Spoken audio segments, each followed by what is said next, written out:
Good afternoon, good morning, good evening to everybody. Welcome to the third webinar in the second series, From Risk to Realization. We're just going to start with a short video to let people log in and join. I can see the attendees joining now and filling in. So just enjoy this short video while everybody joins. Congratulations to Cape Byron Lighthouse, announced as Ayala's International Lighthouse of the Year 2021. Cape Byron Lighthouse is Australia's most powerful lighthouse, positioned on the most easterly point of the Australian mainland. It was placed on the Commonwealth Heritage List in 2004. In 2015, a pilot program was undertaken between Sealight and the Australian Maritime Safety Authority, AMSA, to upgrade the light to energy-efficient, low-maintenance LED technology. The original Henry Laputte lens remains in operation, retaining the historic and heritage significance of the lighthouse. In 2019, Cape Byron Lighthouse was added to the New South Wales State Heritage Register for its historical, aesthetic and social significance. The success of this project at Cape Byron Lighthouse has since paved the way for more than 30 lighthouse upgrades across Australia. Sealight are proud to support heritage lighthouse projects across the globe. Congratulations to AMSA and Cape Byron Lighthouse on this very prestigious award. Happy World Ayton Day. Well, I hope you enjoyed that. I think most people are in now, so we shall just move on. That was a lovely little video that we put together for World Ayton Day, which was just a couple of weeks ago. And again, congratulations to AMSA and to Cape Byron. There was some stiff competition. I think there was some 29 submissions from about 18 IALA members across the nation. So huge congratulations, going up against Lizard Point and I think it was Pinau in South Korea. So congratulations for that. Before we get really going, just a note for housekeeping, you can have a look at the the speakers under the view options at the top of your screen, and the Q&A is open throughout. So if you have any questions that spring to mind during the presentation, please type them in the Q&A and we'll get to them at the end of the presentation. Now, this is the third webinar in our series. If you have missed any, they are available on our website, free to download and view on our YouTube channel. Webinar 2, we had Captain Phil Day from the NLB. And this whole series is really how you go from your risk assessments to the realization. So Phil presented the work of NLB, and what he did was he demonstrated that by having a strategic plan, sort of a long look ahead to sort of 2030, you can analyze and look at your future trends, and then you can apply them to your operational plans, and then you can apply those plans across your ACE to navigation network. So I'm really, really pleased today, although we're on the other side of the world today in Australia, some similarities with the work of AMSA. And we have Mahesh Alimchandani here, who's going to talk to us about navigational services in Australian waters. And so, again, it's the outlook, it's the strategic planning. Now, Mahesh certainly knows what he's talking about. He's a master mariner and has been for a great number of years. He's also got a master's degree in business admin. He's been with AMSA for 25 years, so very knowledgeable. And he leads the team there who develop the policies and practices which enhance the safety of navigation around Australia. He did have a little sabbatical in IALA as technical manager from 2006 to 2008. And he's also been the recipient of the Australia Day Achievement Award and the AMSA's Chairman Award in 2011 and 2004, respectively. So, after saying all of that, I'd like to hand over to Mahesh. Thank you for that, generous introduction, Malcolm. It's nice to be here with everyone, and I welcome the opportunity to share some of my thoughts on nav services in Australian waters with everyone. So my talk today is structured in 3 parts. I'll talk about the e-navigation story so far. E-navigation, as some of you may know, started off at the IMO when 7 member states put in a submission, and that was about 15 years ago. So let's see how far that has evolved. I'll then touch on the core of today's topic, which is some work that AMSA has done to develop nav services in our waters. We'll look at very briefly at AMSA's Aids to Navigation network, and we'll finish with a case study. The story begins, as I said, about 15 years ago, when 7 member states put in a submission to IMO, and the result of that was 2 years later, IMO approved a strategy for e-navigation, a high-level vision and aim. They also at that time agreed to develop a plan to implement that strategy, and that was completed in 2014. And it was subsequently updated 4 years later. And being IMO, there was a comprehensive definition, which I must say has stood the test of time even today.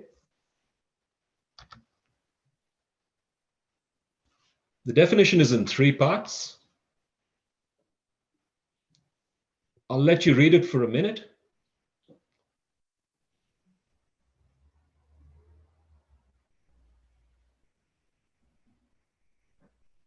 But I've broken it up into what was it supposed to be, how was it to be achieved, and most importantly, why were we doing this? But that was then. At that time, it was a captivating term. Everything was e-navigation. E-navigation was going to solve all the problems. But since then, there's been a bit of loss of impact, if you like. It's now become a bit of a cliched catch-all term. There is now no new work proposal before IMO. There was a comprehensive plan, as I said, but there's nothing more been put forward to IMO. Don't get me wrong, there's a lot that's happened, but there's nothing now further on IMO's agenda. And even at IALA, the ENAV committee that started off soon after the first submission in 2006 now has the words information services and communications in its name, more correctly reflecting the work that is before IALA. So in my understanding, e-navigation is 5 things. It's the exchange of harmonized data. It's the presentation of navigation information in electronic formats. If you have a look at the 2 images coming up, the top one is a typical radio navigation warning printout that mariners or watchkeepers get at the back end of their bridge. And that's in plain text format on a paper roll. The second image below is a copy of the fortnightly notice to mariners that the Australian Hydrographic Office publishes every fortnight, and you can get that from their website. But surely in today's day and time, there has to be a better way of doing this, and that better way is converting this using standardized data models, which is number 1, harmonized information, and having it displayed on the bridge of a ship, having it displayed on a suitable navigation display. And the idea then would be to create a wide area navigation team, for the first time electronically joining ship and shore, the officer of the watch, or OOW, with the VTS officer, so that there's a shared mental model. And none of this, of course, would be possible without improved design of navigation equipment.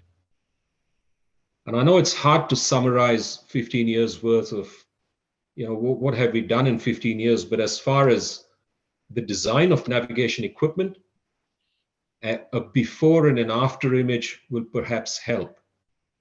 So the idea was, as over the years we've had more and more navigational aids come along, things like AIS and ECDIS, they've just been plonked on the bridge without any holistic approach or a holistic method of dealing with these new aids.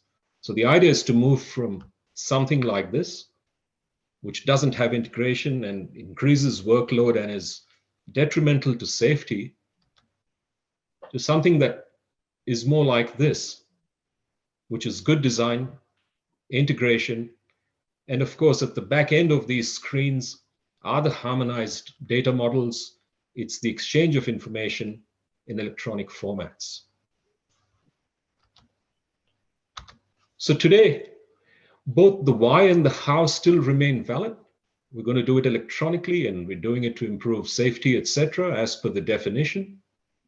But the what is turning out to be somewhat different. While we still have the exchange and presentation of information, there's other things that are coming under the umbrella of eNav, supply chain efficiencies, port call optimization, and so forth. As I said earlier, IMO's done some very good work on the design of nav systems. We've developed something called the S mode. There's some guidelines on human-centered design, and that's taken a lot of effort and work to get approved and out there for manufacturers to use now. But there is some work still to be done as far as communications or agreeing on a communications framework and doing something on a coordinated global approach for position fixing systems.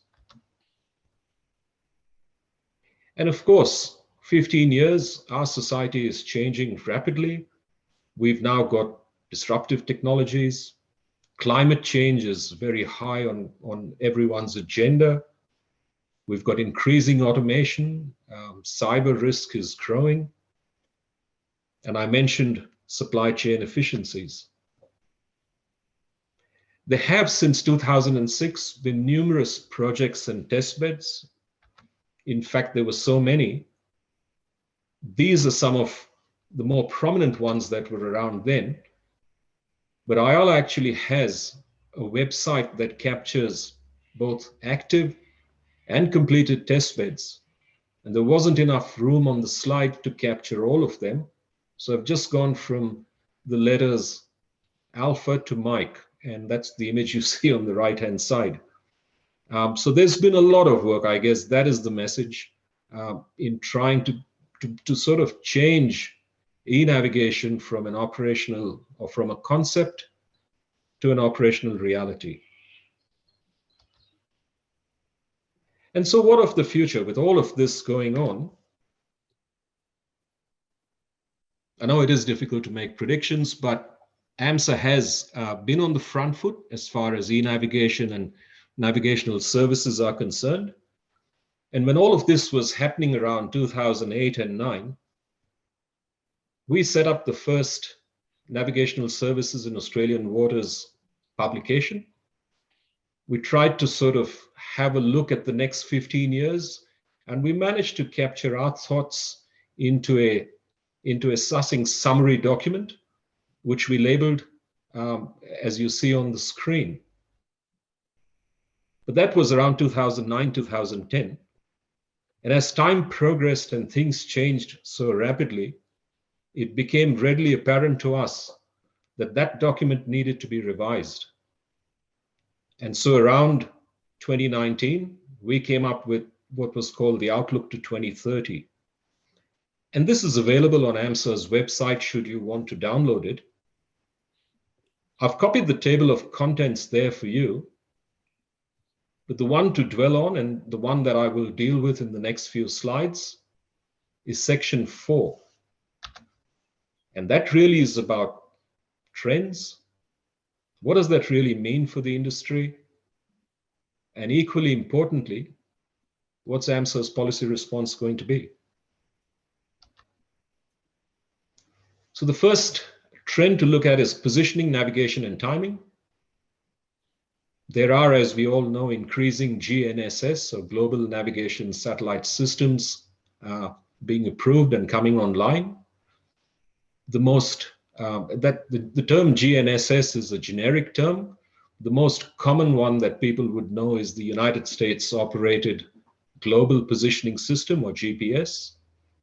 There's regional systems coming online. And there's SBAS, satellite-based augmentation systems, which, as the name suggests, augments the signals, improves the accuracy and the integrity of GNSS. And it's not just space-based systems. There are the PNT technologies available, clever terrestrial, innovative ideas that help mariners get positioning, navigation, and timing. We've also recognized that differential GPS is likely to become obsolete, and certainly Australia and a couple of other countries have shut down or have indicated that they will discontinue their service, their DGPS service. But the key challenge for us is there is as yet no global consensus on a coordinated approach. What is it that an authority should do, and what is it that we can see replicated around the world? As far as aids to navigation are concerned, we recognize that GNSS is the primary means of navigation. That is a statement we've made. We've seen a couple of other IALA members say the same. And indeed, IALA has that as a statement as well.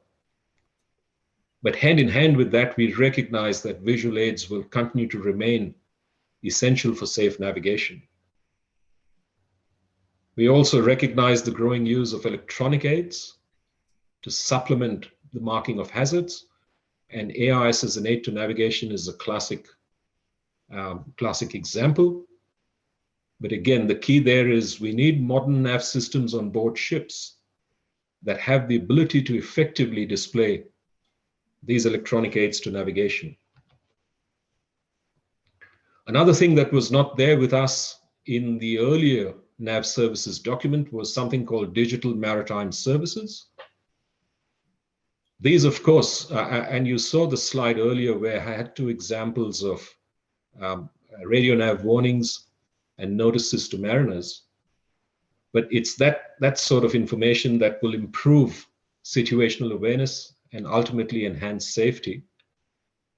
And the fact that we're all have increased connectivity on board ships promotes this sort of linking and exchange of digital services. The challenge, as we said earlier, is all about harmonization. It's about having everything at one standard. For our part, we're participating in a test bed, and we'll look at that as well in the next couple of slides, so just hang on. We're participating in something called the Asia Pan-Pacific Web. With communications, obviously increased communications, increased bandwidth gives companies the ability to oversight shipboard operations, and that leads to enhanced safety and efficiency. The challenges, of course, there are cybersecurity and managing that risk. And we also recognize that voice communications, at least for now, will remain important with vessel traffic services. I talked about digital maritime services, and I talked about IMO's strategy that was done and then subsequently revised. Well, that plan for IMO strategy has identified 16 initial services that you can see on the screen. They're called maritime services, and they're pretty much the common services you would expect to be exchanged or provided from shore to ship.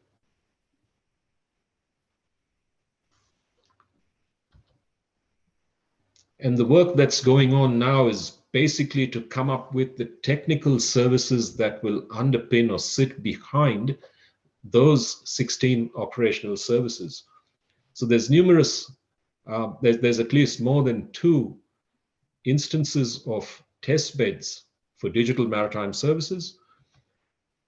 And they're all operating under that. We're trying to harmonize these test beds to operate at a common sort of platform, and that platform is known as the Maritime Connectivity Platform. That's the cloud that you see in the middle of the screen.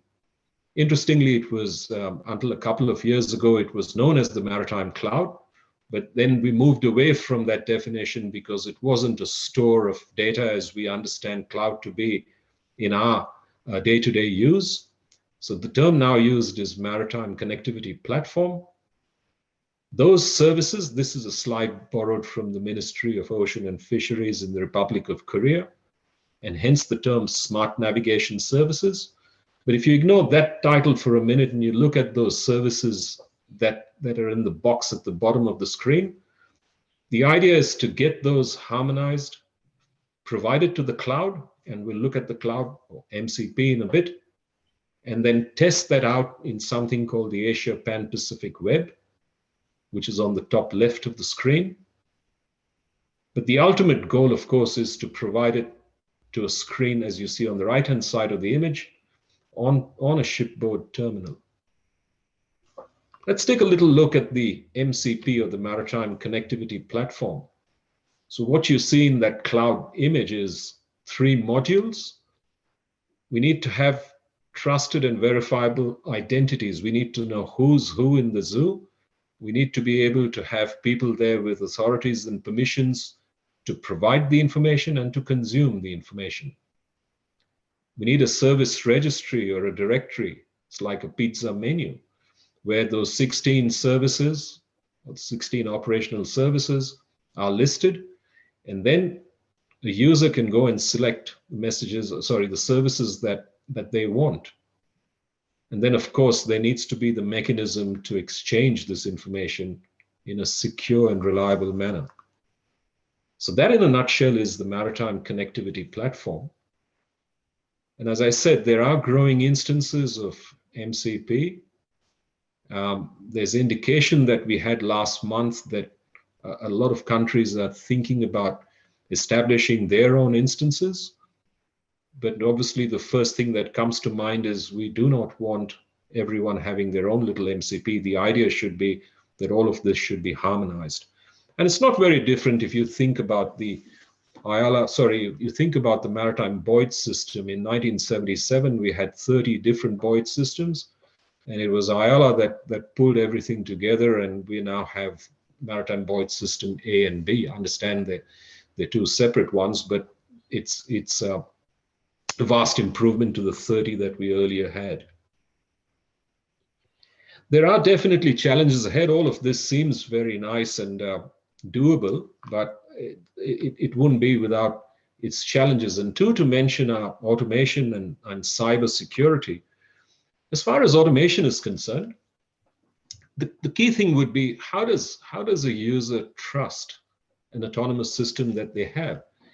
And the human-centered design issue that I talked about earlier will go a long way into helping trust. And the idea is then also to have a clear idea of what the inputs and the outputs are in the system, so you know exactly what's coming in and what's coming out, and then the ability to actually measure and verify that the outputs are indeed what you would expect. Automation does not mean mariners are going away. That's a separate discussion again, but how do you deal with boredom and fatigue for the watchkeeper? And the short answer to that would be to get the machines to do the, dare I say, boring, repetitive tasks that machines are good at, and let the humans do the judgment, picking up noise in the midst of data, decision making. That is basically to leave the humans to do what humans are good at. There's been a fair amount of work at the IMO on marine autonomous surface ships. IALA, for its part, has set up a marine autonomous surface ships task force that was done earlier on this year. That's being led by the Netherlands and Singapore.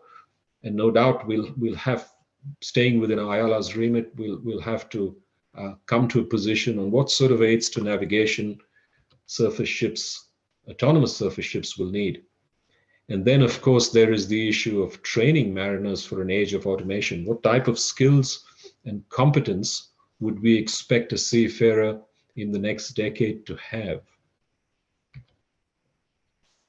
Turning the spotlight now towards AMSA's aids to navigation, we've had this obviously come along incrementally over time, over decades, but in essence, they've been there based on the volume of traffic and the degree of risk. There's a nice variety of aids that you can see on the right-hand side of your screen. But notice at the bottom, you're starting to see nav services now coming up. So we have an underkeel clearance management system.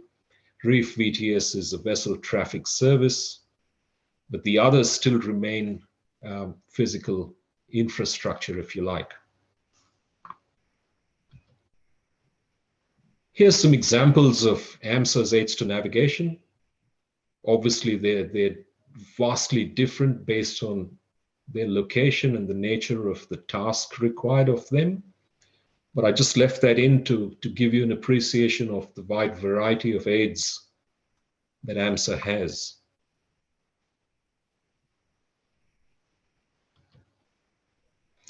The provision of aids to navigation in Australia is not vastly different to many other member states.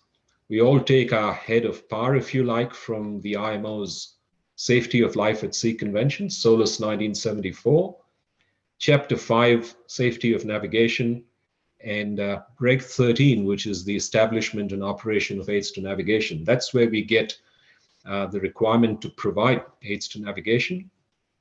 That then is given effect to in AMSA under the Navigation Act 2012. And we have a unique arrangement, a sort of distributed arrangement within Australia.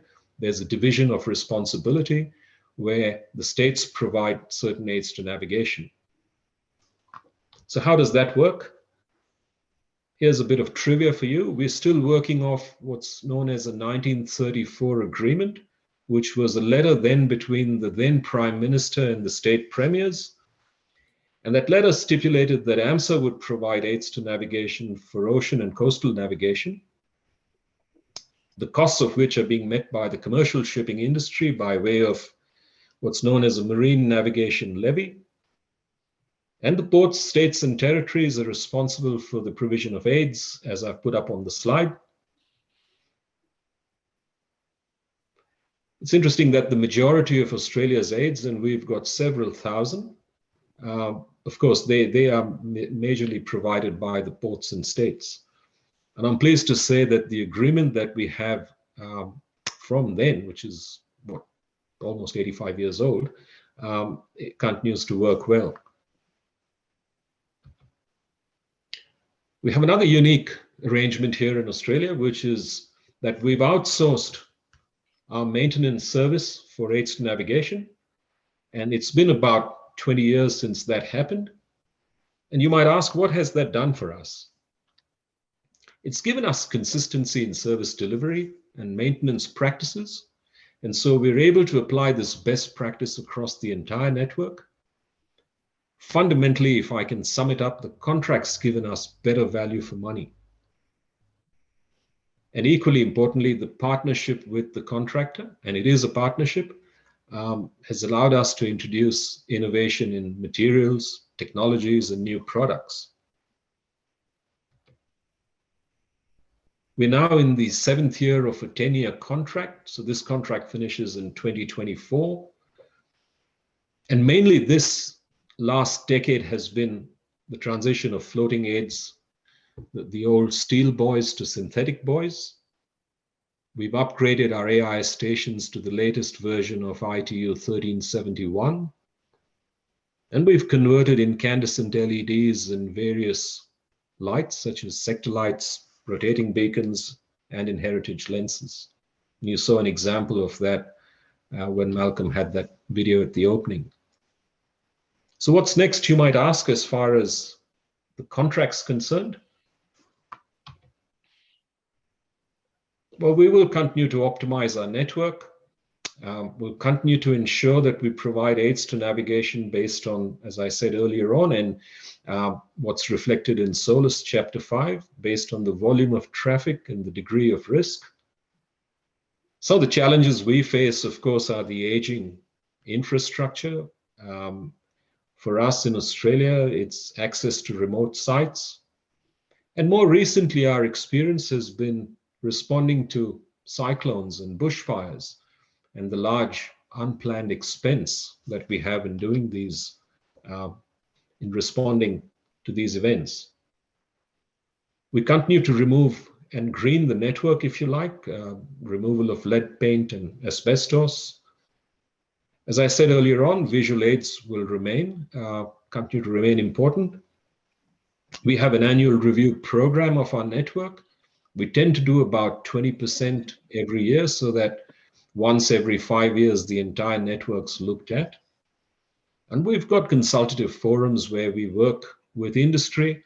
So the first forum, Nav Safety Advisory Group, is the one we use to consult with industry on matters both aids to navigation and matters on board ship, navigational aids, things like ECDIS, GNSS, etc. And the second group you see on the screen, the Aids to Navigation Working Group, is really the Commonwealth and the ports and states working together, ensuring that we provide aids in line with IALA guidance, and is also a two-way street where we get feedback on the work that's happening with IALA. We take all of Australia view back to IALA. We'll look at a case study now. The image on the right is a Google image of the Great Barrier Reef. It's internationally recognized as a unique marine environment.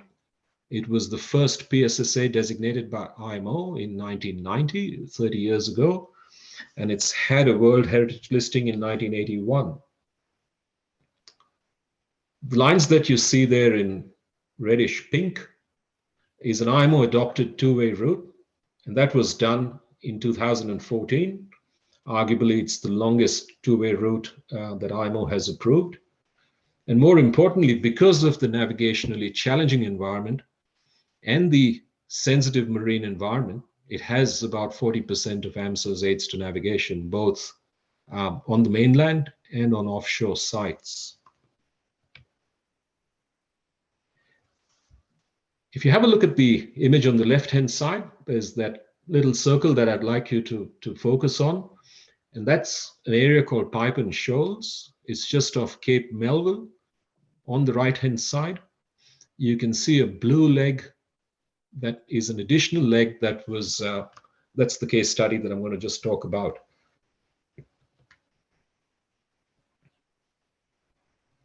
So that's that blue leg. You can see traffic's already there. And in the bottom image, you can see a physical ATON, a buoy on the sort of the middle of the chart.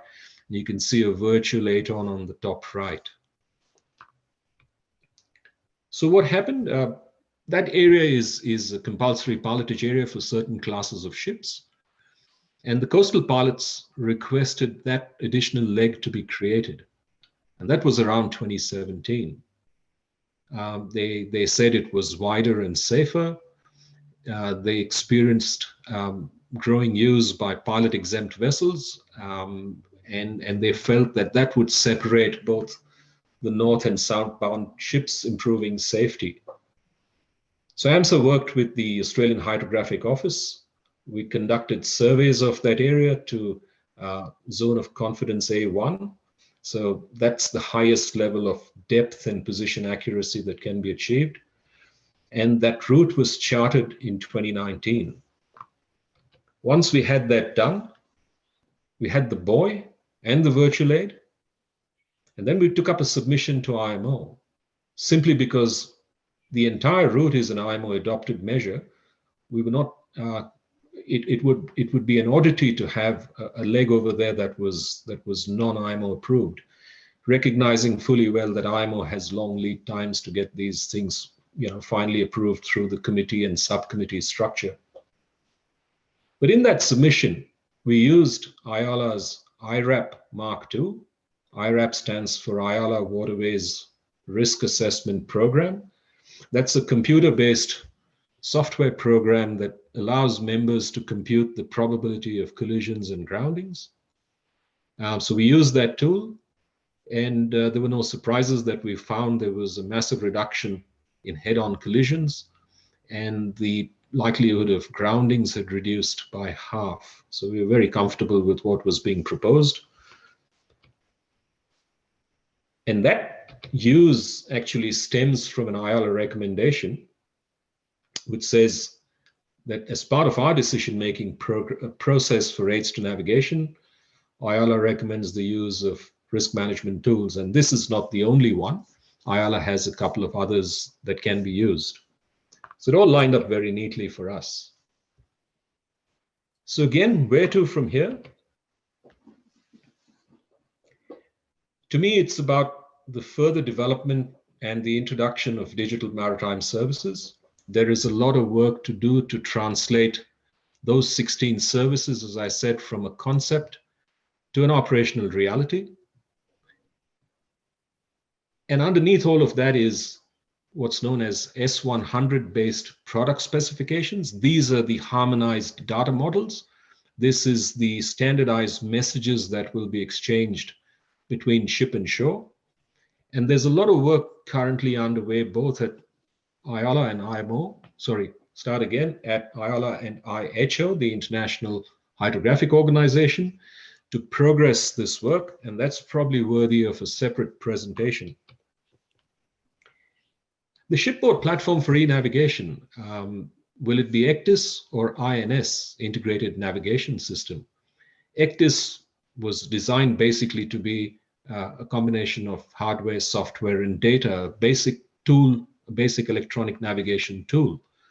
But INS is much more than that, as some of you may know. It's all to do with route planning, collision avoidance.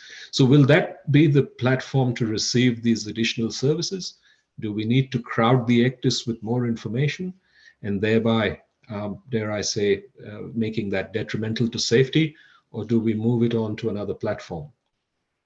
The electronic navigation chart world is moving on from an old S57 data transfer standard to a more modern S101, and IHO has signaled that will happen. And so we need to be prepared for that. We need to have ECDIS units able to receive that sort of information. So that is a change that is coming. I mentioned positioning and timing systems. There needs to be, I guess, a coordinate approach to a global resilient P&T arrangement. And what is likely to be the agreed communications framework? There has been a lot of work that's taken place to develop the VHF data exchange system. Putting it very loosely, it's AIS plus.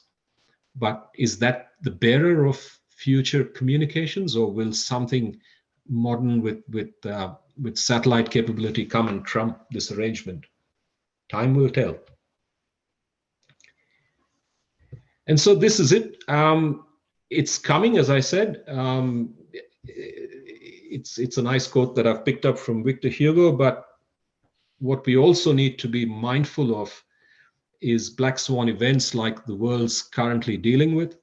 And the idea is to be prepared so that things like this don't surprise us too much. Thank you very much for listening. That's what I have for you. I hope you found that useful. And I'm happy to take questions. Malcolm, thank you. Fantastic, Mahesh. Very interesting, very thorough, as always. We do have a question that's come in from, I guess you'll know, Parry from Singapore. And he's asking, what's AMSA's plans to replace the differential GPS network? What have you got in mind? Thank you, Perry, and thank you for that question. We have, as I said, shut down our differential GPS network. Australia and New Zealand have an arrangement going where we're going to set up and establish a satellite-based augmentation system.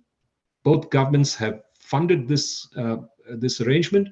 We're going through a contract process. We're trying to engage a service provider. And so the first outing will be an ICAO certification of the service, following which we should have the service declared for maritime use. It is still some time away, but the short answer is satellite-based augmentation systems. Yes, it seems like a popular choice if you haven't got the necessary infrastructure to have a land-based, which is obviously very costly, then a satellite option is always a good option. Which I kind of generally leads. I have a couple of questions, if you don't mind indulging me. And it's probably a conversation that we've had 2 or 3 times in the past, but for the benefit of our audience, cybersecurity. What provisions are we looking to and put in place to control these things? Whether it's intentional or more likely unintentional cybersecurity risks. Thanks, Malcolm. Look, everything's starting to get connected. We've got more and more ship, engine, and cargo control systems. Think of a large passenger ship with 5,000 or even 6,000 passengers and everyone wanting to get onto their social media accounts. But at the end of the day, it's an ISM requirement. There's enough IMO and BIMCO guidance out there.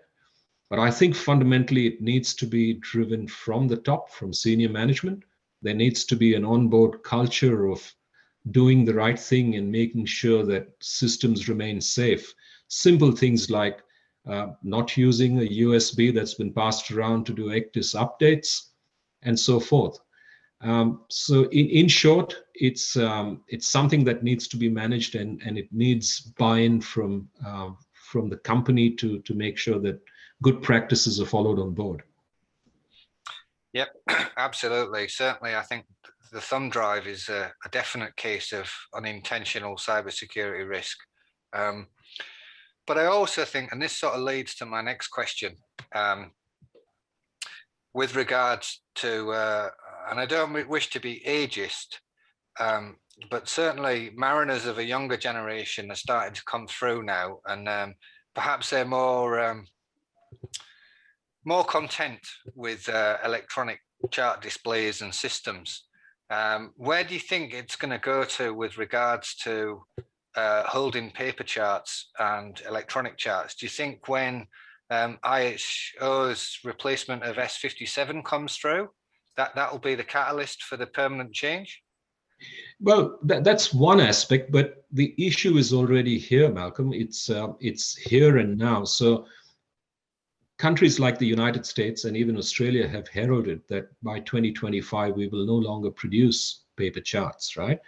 ECDIS is a carriage requirement and has been so from about 2008 onwards. So ECDIS is on board ships. The aim is now to ensure that both the generic training and the FMIL training that is again a requirement of ISM that watchkeeping officers are supposed to go through is done thoroughly and faithfully, and that navigators are able to demonstrate that they are completely competent in the use of these. The part of the problem is that mariners are being taught in their training institutes still to navigate with paper charts. The thinking is still paper within quotes, and the use is electronic, and that is the gap that needs to be filled and addressed. So until we don't bring the mariners thinking, I mean, they're all the young guys that you talked about, they're all very au fait with iPads and iPhones. That's all electronic. So that sort of thinking needs to be translated into their use of electronics on board ships. Mm-hmm. Yep, I agree. Now, Parry has a sort of a follow-up question, which always comes out in these webinars. He's saying maybe it's a bit early to ask, but is SBAS going to be chargeable? No, it's been stated publicly that SBAS service will be free of any user charges, so the end user will not be charged. That I think is the case in other jurisdictions as well. Yeah, yeah. But presumably you would need to have the receiver, on board and. Correct. Yeah. And so one for you, Parry. The one that Australia is going in for is called a DFMC, Dual Frequency Multi-Constellation. So with WAS, which is over North America, and EGNOS, which is over Europe, they're all, if you like, first generation SBAS. But we're going to use dual frequency. So with GPS, it would be L1 and L5. And multi-constellation, it won't just be GPS, but it will cover other GNSS like Galileo and GPS. So we're moving to that we're leapfrogging to the second generation SBAS, and we're going to get 3 services coming out of it. You're going to get precise point positioning. So if you're within mobile phone coverage, you can get accuracies up to 5 centimeters, the dual frequency multi-constellation, and it will give you the legacy old L1 safety of life application. So 3 services coming soon. Excellent. We have another question come in. A name you might recognize, Guttorm Torum, from Norway, I believe. So he's asking, within the case study, you first put the virtual buoy out to mark the secondary leg, and then changed it to a physical buoy. What were the reasons for doing that? We had to fit in with our maintenance schedule and to get the equipment, but we were also mindful that we didn't want to use a virtual on a permanent basis. The reason we went in for a virtual was we wanted both sides marked, and we wanted it marked fairly quickly, because if you see the slide, ships were already using that area. So we wanted to do things fairly quickly. Very good. Well, I think that wraps up all the questions. So thanks very much, Mahesh. Absolutely fascinating as always. Now, let's talk about our next guest speaker coming up. In fact, what I'll do is I'll just summarize, if I may, your presentation, Mahesh. So you opened with what had happened with navigation, and I think the critical point of that is the harmonization of data. That's really the critical point to come away with there. Looking at future trends, certainly PNT has been a really hot topic for a long time, and it sounds like SBAS and things like SBAS and WAS are going to cover a lot of those PNT applications. The maritime services and the maritime service portfolios, I think they'll definitely be getting filled up throughout the time. The case study was absolutely fantastic. Excuse my dog barking in the background there. And then looking towards the future, of course, with the release of S100 and the updated electronic charts. A lot of similarities, although completely different waters to the presentation Phil gave. And then for our next webinar on the 29th of July, we're going in between. So we're going to Bahrain next, and the Gulf, and we'll be joined by Mahdi Al-Musawi from MENAS, which is the Middle East Navigation Aid Service. Again, another fantastic speaker. He'll be talking to us about the strategic importance of building their AIS network across the Gulf, which is a fascinating story. Mahdi has, again, he's a man after my own heart. He's been at sea, and he was on the tender fixing buoys. So he's come off the tools and into the office. So he made navigation services manager. And then since 2017, after a 2-year stint sabbatical at Ayala, he was appointed general manager of MENAS.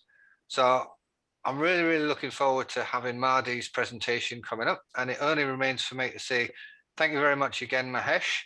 Thanks, Malcolm, and thanks everyone.